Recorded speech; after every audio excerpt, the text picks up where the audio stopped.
नमस्कार प्यारे भाइयों बहनों, कैसे हैं आप लोग। एमपी शिक्षक वर्ग 3 की परीक्षा समाप्त हो चुकी है। जो हम कर सकते थे वो कर चुके हैं और अब सबके मन में ये सवाल है कि इतने नंबर पर क्या हमारा सिलेक्शन हो जाएगा कि हमें कोई और तैयारी करनी चाहिए। एक पिछली वीडियो में मैंने आप सबसे आपके स्कोर कार्ड मांगे थे कि भाई आपका कौन सी शिफ्ट में पेपर हुआ है, कब पेपर हुआ, कितने नंबर आए, कैटेगरी से जरा बताइए। और 1000 से अधिक लोगों ने मुझे अपने स्कोर कार्ड बताया है। उसके आधार पर आज हम जो विश्लेषण करने वाले हैं वो ये कि क्या नंबर कम क्यों आए हैं। क्या ऐसा रहा है कि शुरुआत में नंबर लोगों कम आए हैं, बाद में बढ़ने लगे हों, या शुरुआत में ज्यादा आए हों, बाद में कम आने लगे हों, और कट ऑफ क्या रह सकती है, भाई कितने नंबर पर जो है हमारा सिलेक्शन हो सकता है। सबसे पहले तो आप सबका बहुत बहुत धन्यवाद कि आपने ईमानदारी से अपने स्कोर कार्ड बताए। कुछ लोग कहते हैं कि नहीं, ईमानदारी से नहीं बताते होंगे। मैं कहता हूं मुझे पूरा भरोसा है कि हाँ, जो भी बताते हैं वो सब ईमानदारी से ही बताते हैं। जिनके स्कोर वाकई में कम आए वो तो दूर बैठ गए, उनको तो मतलब ही नहीं है इस चीज से कि कट ऑफ कितनी जा सकती है। जो कट ऑफ की वीडियो देख रहा है इसका मतलब है कि उसके मन में कहीं ना कहीं उम्मीद है। जो अभ्यर्थी ये पूछ रहे थे कि भाई साहब नॉर्मलाइजेशन होगा क्या, तो बिल्कुल होगा। नॉर्मलाइजेशन तो हमेशा होता है, जिसमें एक से अधिक शिफ्ट में पेपर हो उसमें नॉर्मलाइजेशन होता है। चलिए हम आगे बात कर रहे हैं कि कम क्यों आया। तो आप एक बार ये फोटो देख लीजिए, दिख रहा, इसमें हम ना निडल लगाना सीख रहे थे। निडल तो इसमें आपको नस भी साफ दिख रही है, कहाँ निडल लगानी है, कैसे निडल लगानी है। ऐसे ही हमने शिक्षक वर्ग 3 की तैयारी करी थी, ऐसा ही मानकर चल रहे थे कि भाई इसी प्रकार से हम पेपर को पास कर जाएंगे। जब पेपर में बैठे तो हमारे सामने पेपर ऐसा आ गया, मतलब मरीज ऐसा आ गया। निडल लगाना सीखे थे हम ऐसे हाथ में जिसमें नस साफ दिख रही थी, और जो पहला मरीज आया वो ऐसा आया जिसमें सब कुछ समोसा सा है, पता नहीं कहाँ छेद दे। तो ऐसा ही हमारे साथ पेपर में हुआ। जब हम तैयारी कर रहे थे तो बहुत शांत स्वभाव से, अच्छे मन से कि अच्छा पेपर आएगा, लेकिन जब पेपर आया तो ऐसा घुमावदार आया कि समझ में नहीं आ रहा कहाँ छेद दे भाई इसमें। मुझे तो लगता है कि मेरे साथ यही हुआ है। बाकी आप लोग इस विषय में क्या सोचते हैं जरूर बताइए। और एक और चीज मैं आपसे कहना चाहता हूं कि हम आपस में एक दूसरे से इसलिए नहीं जुड़े हैं कि आप भी रोए हम भी रोएंगे, एक दूसरे को समझा लेंगे, है? इसलिए जुड़े हैं क्या? इसलिए जुड़े हैं कि हम अगर इस परीक्षा में असफल हुए हैं तो अगली परीक्षा में दिखा देंगे कि हम में कुछ है कि नहीं है। बार बार हारने का एक फायदा यह भी होता है कि हारने से डर नहीं लगता है फिर जिंदगी में।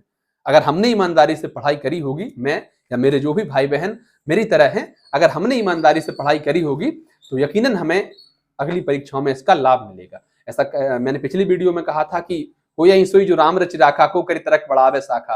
होना तो वही है जो परमात्मा ने रच रखा है, कौन तर्क करके व्यर्थ की बातें बढ़ाए। और इस वीडियो में कहता हूं उसी रामचरितमानस की एक और चौपाई कि जो तप करें कुमार तुम्हारी, भावई मैट सके त्रिपुरारी। तपस्या से भगवान को भविष्य का लिखा हुआ भी बदलना पड़ता है, मिटाना पड़ता है उसको। अगर हम मेहनत करेंगे तो कुछ भी हो सकता है। आइए वापस आते हैं।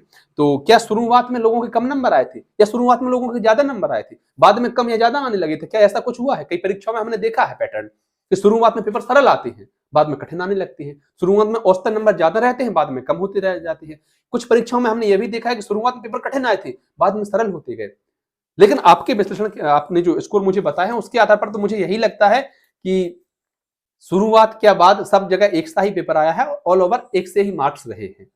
ऐसा भी नहीं है कि किसी शहर में ज्यादा लोगों के अच्छे नंबर आए, किसी में कम आए, नहीं, सब जगह एक से ही रहे हैं। और शुरुआत में क्या बाद में सब जगह एक सा ही रहा है सिस्टम।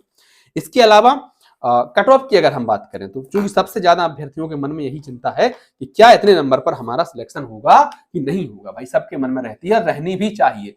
जिन्होंने मेहनत करी है उनके मन में बिल्कुल रहनी चाहिए, चिंता क्यों ना रहे। तो देखिए, पुरुष, महिला और गेस्ट, नॉन गेस्ट, दिव्यांगजन, भूतपूर्व सैनिक, हम सबकी कट ऑफ के बारे में आज चर्चा करने वाले हैं। संभवतः कट ऑफ को लेकर ये आखिरी वीडियो मेरी तरफ से होने वाली है। मैं जितना विश्लेषण कर सकता था, जितना अपने आप अध्ययन कर सकता था, उतना कर चुका हूं। जो भी आपने स्कोर बताया, ऐसा नहीं कि आपने सिर्फ कमेंट कर दिया मैं भूल गया। एक एक कमेंट को मैंने एक एक्सेल शीट में लिखा है, सबके बाकायदा नाम, कि किसी की दोहरा मतलब दो बार ना लिख जाए, उसके आधार पर हम ये बता रहे हैं चीजें। आगे बढ़े तो सबसे पहले देखिए यूआर कैटेगरी। यूआर के बाद जो है ओबीसी, एससी, एसटी, ईडब्ल्यूएस, दिव्यांगजन और एक्स सर्विसमैन अर्थात भूतपूर्व सैनिक, इनके बारे में अपन बात कर रहे हैं। तो देखिए यूआर कैटेगरी के अगर हम पुरुषों की बात करें, अच्छा नॉर्मलाइजेशन में मतलब जो पहले होता था नॉर्मलाइजेशन, उसमें तो कई लोगों के 10-10 नंबर तक बढ़ जाते थे, 8 नंबर, 7 नंबर, कुछ लोगों के कम भी हो जाते थे। पिछली परीक्षा में वर्ग 3 में मेरा क्यों नहीं हुआ था? क्योंकि नॉर्मलाइजेशन से नंबर कम हो गए थे। जो मेरा एक्यूरेट स्कोर रहा था तो वो कट ऑफ से ऊपर ही रहा था, लेकिन कम हो गए थे। अब उसमें क्या दुख रोए किसी को, कभी बढ़ भी जाते हैं तो खुश हो जाते हैं। इसमें भी नॉर्मलाइजेशन होगा और हर एक उस पेपर में नॉर्मलाइजेशन होगा जिसमें एक से अधिक शिफ्ट होगी, पर नियम थोड़े से बदल चुके हैं और उस सूत्र को मैं भाई डिकोड नहीं कर पा रहा, मैं नहीं समझ पा रहा उस चीज को। मैं क्यों आपको कोई गलत या भ्रामक जानकारी दूं, जो है सो क्लियर है। पहले क्या तो समझ ही लिया था जैसे तैसे, इसको नहीं समझ पा रहे हैं। इसमें अलग अलग 2 फॉर्मूले हैं जिसमें एक से अधिक पालियों में परीक्षा, माफ करिए, एक से अधिक चरणों में परीक्षा होती है। जैसे एमपी पुलिस कांस्टेबल का होगा, इसमें फिजिकल के भी नंबर हैं तो रिटन टेस्ट के भी नंबर, उसकी प्रक्रिया अलग है नॉर्मलाइजेशन की, और जो सिंगल इसमें एकमात्र चरण होता है उसकी प्रक्रिया अलग है, लेकिन नॉर्मलाइजेशन सब में होगा, इस बात से आप निश्चिंत रहें। 1-2 नंबर ऊपर नीचे बड़े आराम से हो सकते हैं। तो ऐसा नहीं है कि जो मैंने बता दिया भाई आपके उससे 2-3 नंबर कम हो तो आप बिल्कुल फ्री हो जाएं कि अब हमारा हो ही नहीं सकता, हो भी सकता है, कोई बहुत बड़ी बात नहीं है। चलिए आगे बढ़ें और देखिए पुरुषों की जो कट ऑफ रहेगी यूआर कैटेगरी में 69 टू 70।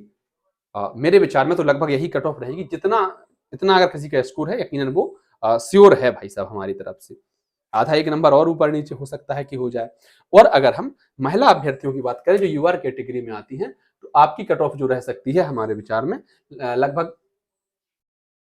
67 से 68 नंबर, ये आपकी कट ऑफ रह सकती है महिला अभ्यर्थियों की, बहनों की।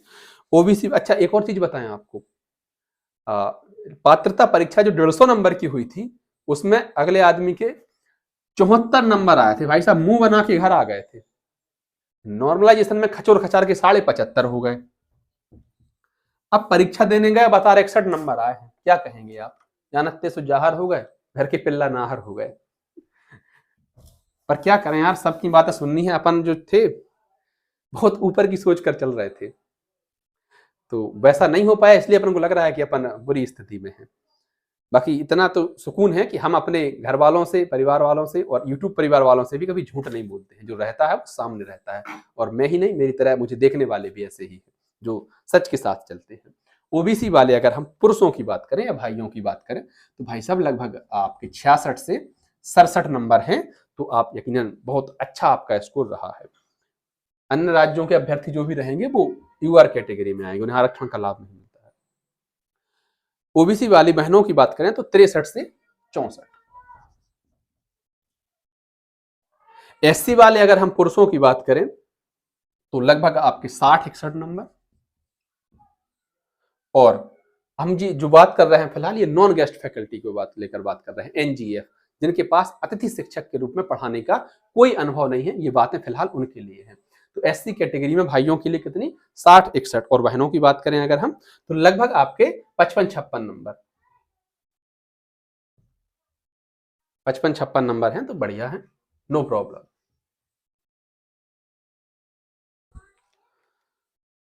बहुत दुखी हैं लोग इस बात से, मैं ऑब्जर्व कर रहा हूं लगातार इस चीज को कि सर बहुत नंबर कम आए हैं, क्या करें। मेहनत अपन ने करी है, कभी बेकार नहीं जा सकती, आगे बहुत सारी परीक्षाएं हैं। मेहनत अब नहीं इसमें हो पाया तो क्या करें, मतलब रोने से भी तो कोई फायदा नहीं है। एसटी वाले भाइयों की हम बात करें तो पुरुषों के लिए लगभग आपके 55 नंबर और महिला अभ्यर्थियों के लिए 50 नंबर। हम आगे बात करें ईडब्ल्यूएस वाले पुरुषों के लिए तो आपके 64-65 नंबर, और ईडब्ल्यूएस वाली बहनों के लिए आपके लगभग 62 से 64 नंबर।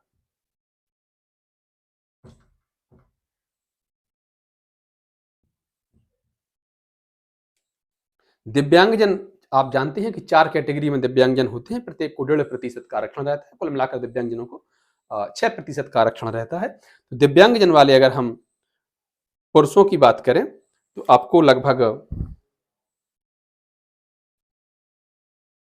42 से 45 नंबर, और हम बहनों की बात करें तो लगभग 40 नंबर। जबकि एक्स सर्विसमैन की बात करें, भूतपूर्व सैनिकों की बात करें तो लगभग 40 नंबर हमारे विचार में आपका सिलेक्शन करा सकते हैं इस परीक्षा में। बाकी जब रिजल्ट सामने आएगा तो वो तो सब कुछ सामने आ ही जाएगा। ये हमने नॉन गेस्ट फैकल्टी या अतिथि शिक्षकों के बारे, माफ करिए गैर अतिथि शिक्षकों के बारे में आपको बताया।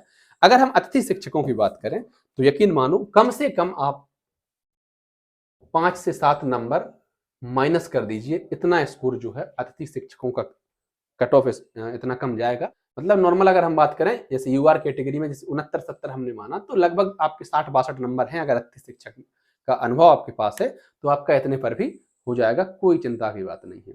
जो लोग दुखी हैं, दुखी होने से कोई फायदा नहीं है, कोई आपके आंसू पहुंचने वाला नहीं है, दुनिया मजा लेने बैठी है। संसार आपको चढ़ाने के लिए बैठा है, हर कोई आपको रोते हुए देखना चाहता है। अब ये आपकी क्षमताओं पर निर्भर करता है कि आप भविष्य में और रोना चाहते हैं, दूसरों को खुश करना चाहते हैं, कि अगली परीक्षाओं में सफल होकर उनकी हंसी रोकना चाहते हैं। ये सब आप पर निर्भर करता है। बाकी चीजों को आप जिस प्रकार से देखें, जिस प्रकार से सोचें, सब कुछ आप पर निर्भर करता है। मेरे विचार में तो सकारात्मक सोचें, हमने मेहनत करी होगी तो अगली परीक्षाओं में हमें इसका परिणाम जरूर मिलेगा, बेकार नहीं जाएगी ये चीजें। धन्यवाद प्यारे भाइयों बहनों। वीडियो आपको अच्छी लगी हो तो वीडियो को लाइक कर दें, अन्य साथियों तक साझा कर दें, चैनल पर नए हो सब्सक्राइब कर दें। आभार।